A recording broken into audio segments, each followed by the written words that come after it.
lost my best friend to 23. She left her body in Harvard above me.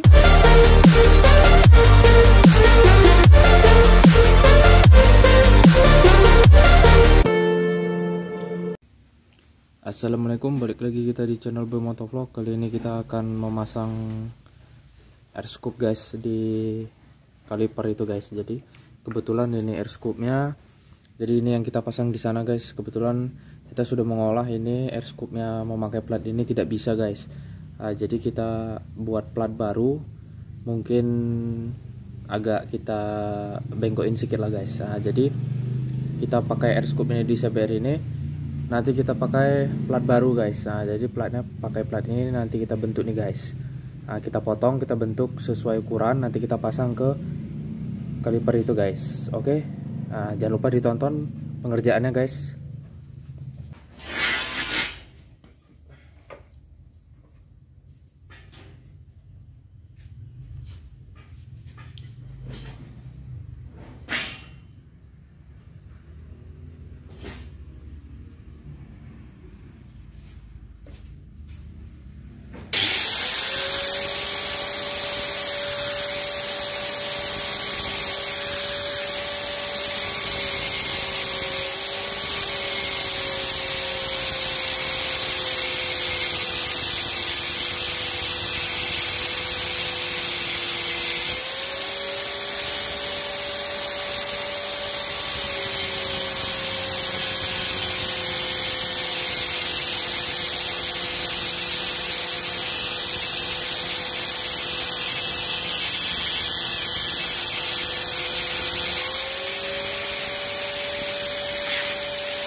Karena kemarin udah saya potong, jadi Ini nanti kita akan baru menggunakan itu guys. Nah, jadi mata-matanya udah saya beli, ini udah sesuai. Ini mata bor besinya, ini ukurannya untuk lubang bautnya guys. Oke, kita coba kerjakan guys.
Oke guys, ini kebetulan platnya udah saya bengkokkan nih guys. Nah, jadi platnya udah bengkok.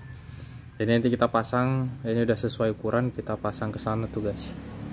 Nah, ke kaliper nih kita pasang. Jadi nanti kita pasang airscope itu guys. Nah, oke, coba kita tes ya guys. Nanti kita pakai apa ya? Ada ring-ring, nanti kita masukkan biar pas.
Oke guys, ini kebetulan udah siap platnya nih guys. Nah, ini jadi platnya sudah siap. Kita pasangkan di situ ya guys, untuk memasangkan scoop piringan cakramnya nih guys.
Oke guys, ini udah kepasang. Inilah penampakan dari air scoop yang sudah terpasang dengan baik. Jadi platnya kita buat sendiri. Kalau kalian mau bertanya-tanya platnya pakai berapa mili, cara buatnya bagaimana, boleh kalian tanya di kolom komentar. Jangan lupa like, komen, dan subscribe ya guys. Oke, terima kasih.